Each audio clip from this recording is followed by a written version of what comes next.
ในขณะที่เรื่องราวต่างประเทศนะครับล่าสุดนั้นยูเครนออกมายอมรับนะครับว่าพวกเขาเป็นคนที่ลงมือระเบิดโจมตีสะพานทางรถไฟในแคว้นซามาราทางตะวันตกเฉียงใต้ของประเทศรัสเซียเมื่อช่วงเช้ามืดของวันที่ 4 มีนาคมนะครับเหตุเพราะบอกว่าเส้นทางนี้เป็นเส้นทางในการลำเลียงขนส่งอาวุธจากรัสเซียเข้ามาสู้รบในยูเครนนะครั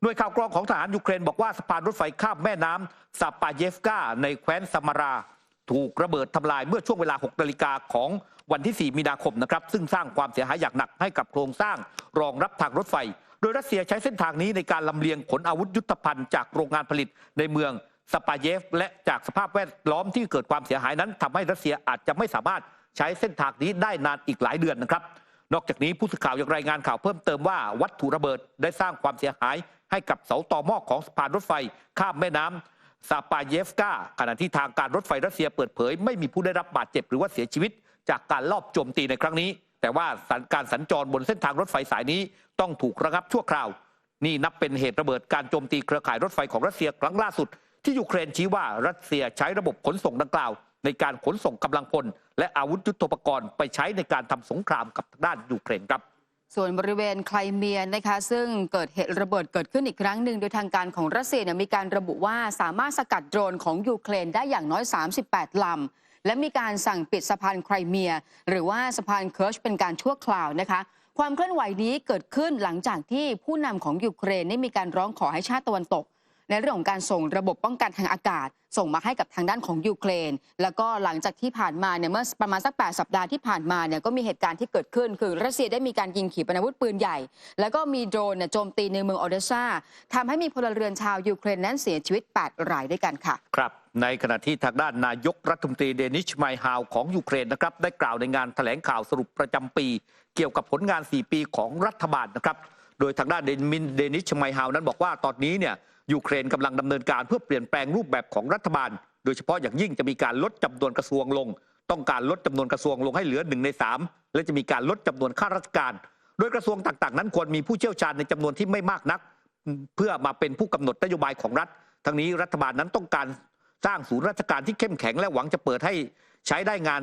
งานได้ในปี 2025 ก็คือปี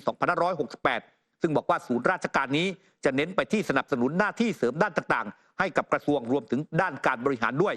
เดนิชไมฮาวนั้นเนี่ยระบุนะครับว่าตนมีความหวังว่าการตัดสินใจรับยูเครนเข้าเป็นภาคีในสหภาพยุโรปจะเกิดขึ้นทันทีหลังจากชัยชนะของยูเครนเกิดขึ้นตนไม่เชื่อว่าสหภาพยุโรปนั้นจะรอพิธีการบางอย่างในขณะที่ยูเครนกำลังทำหน้าที่ต้องทำสำเร็จแล้วโดยเราจะทำให้เสร็จใน2 ปีซึ่งยูเครนกำลังก้าวหน้าอย่างรวดเร็วกับการเป็นสมาชิกในสหภาพยุโรปยูเครนได้ทำการคัดกรองกฎหมายของตนเพื่อสอดคล้องกับกฎหมายของสหภาพยุโรปซึ่งน่าจะทำให้ระยะเวลาของกระบวนการเจรจานั้นลดลงหรือว่าสั้นลงนอกจากนี้เดนิชไมฮาวยังได้กล่าวถึงการยึดทรัพย์สินของรัสเซียว่าขณะนี้การเลือกตั้งทั่วโลกกลายเป็นความตึงเครียดที่ยิ่งใหญ่สำหรับพันธมิตรของเราและของพวกเขาด้วยดังนั้นการยึดทรัพย์สินของรัสเซียควรเกิดขึ้นเพื่อเป็นแหล่งสนับสนุนความน่าเชื่อถือให้สำหรับยูเครนและเป็นเงินทุนสำหรับการฟื้นฟูเราต้องการความมั่นคงโดยไม่ต้องคำนึงถึงความผันผวนทางการเมืองหรือวงจรการเลือกตั้งที่จะเกิดขึ้นในโลกเพราะปีนี้จะมีการเลือกตั้งถึง74 ครั้งกับประเทศพันธมิตรของยูเครนเดนิชไมฮาวระบุว่าพันธมิตรส่วนใหญ่สนับสนุนแนวคิดในการใช้ทรัพย์สินของรัสเซี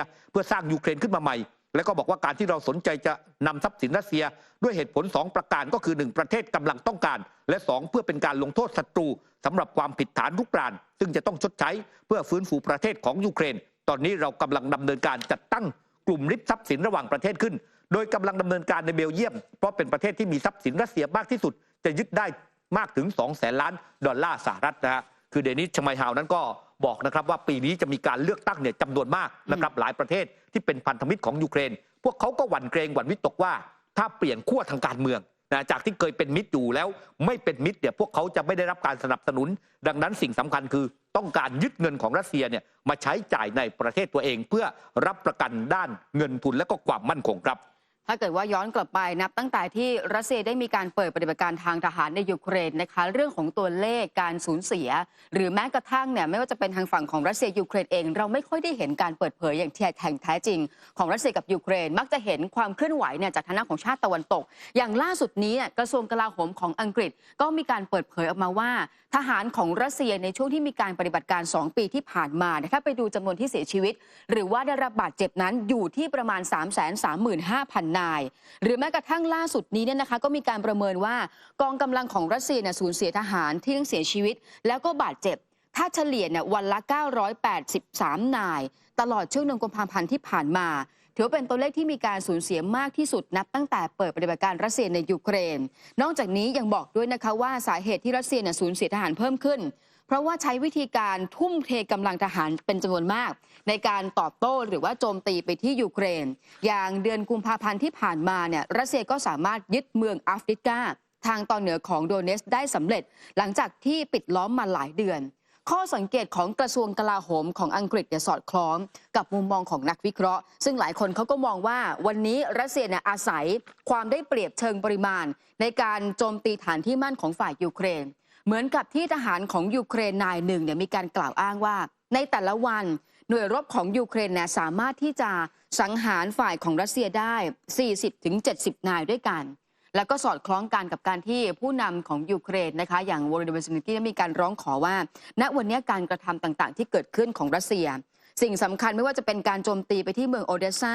มีผู้ที่เสียชีวิตอย่างน้อย10 คนมีเด็กวันนี้ทางด้านของยูเครนมองว่ารัสเซียใช้ยูเครนเป็นเป้าในการโจมตีทางทหารแล้วก็เตือนชาติพันธมิตรเตือนชาติตะวันตกว่าถ้าวันนี้ชาติตะวันตกยังมัวแต่เล่นเกมการเมืองอยู่ยังไม่ยอมมีการจัดหาอาวุธให้กับยูเครนอาจจะทำให้ประชากรชาวยูเครนนั้นเสียชีวิตมากขึ้นก็ได้ค่ะครับคุณผู้ชมนะคะไปดูความเคลื่อนไหวความสัมพันธ์ระหว่างเนเธอร์แลนด์กับทางการจีนกันหน่อยนะคะเพราะว่าตัวแทนของเนเธอร์แลนด์เนี่ยได้มีการออกมาพูดถึงประเด็นเรื่องของการเตรียมปิดสถานกงสุลในนครชงชิ่งนะคะเนื่องจากว่าธุรกิจของเนเธอร์แลนด์ในพื้นที่เนี่ยมันมีน้อยแต่ว่าประเด็นเรื่องนี้ทั้งกระทรวงการต่างประเทศของจีนยังไม่ได้มีการออกแสดงความคิดเห็นแต่อย่างใดเหมือนกับที่สถานทูตเนเธอร์แลนด์ก็ยังไม่ได้พูดถึงเรื่องนี้แต่อย่างใดแต่หลายคนก็มองว่าถ้าย้อนกลับไปดูความสัมพันธ์ระหว่างจีนกับเนเธอร์แลนด์ดูจะตึงเครียดมากขึ้นนับตั้งแต่มีประเด็นด้านเรื่องของยูเครนนะคะโดยเฉพาะเรื่องของการค้าอย่างเช่นการจำหน่ายรถไฟฟ้าเนี่ยแม้ว่าจะไม่มีข้อบ่งชี้ว่าการปิดสถานทูตครั้งนี้ไปเกี่ยวข้องกับเรื่องของสงครามแต่อย่างใดแต่หลายคนก็มองว่าเมื่อย้อนกลับไปเนี่ยปีที่แล้วหน่วยข่าวกรองของเนเธอร์แลนด์มีการระบุว่าวันนี้เองเนเธอร์แลนด์มองว่าจีนเป็นภัยต่อความมั่นคงทางเศรษฐกิจของเนเธอร์แลนด์แล้วถือว่าเป็นคู่ค้ารายสำคัญด้วยนอกจากนี้นะคะรัฐบาลของเนเธอร์แลนด์ยังเข้าไปร่วมกับสหรัฐในการสกัดกั้นการเข้าถึงเรื่องของเทคโนโลยีบางอย่างของจีนโดยมีการสั่งห้ามที่จะไม่ให้บริษัทASML บริษัทผู้ผลิตเซมิคอนดักเตอร์รายใหญ่ของเนเธอร์แลนด์เนี่ยจำหน่ายอุปกรณ์บางชนิดให้กับทางการจีนด้วยซึ่งตอนนี้เหลือไม่กี่ชาติเท่านั้นอย่างเช่นญี่ปุ่นแคนาดาแล้วก็ฮังการีที่ยังมีสถานกงสุลอยู่ที่จีนค่ะครับมาร่วมสนับสนุนท็อปนิวส์นำเสนอความจริงได้แล้ววันนี้เพียงกดปุ่ม Super Thanks แล้วเลือกจำนวนเงินตามที่ต้องการได้เลยครับขอบคุณครับ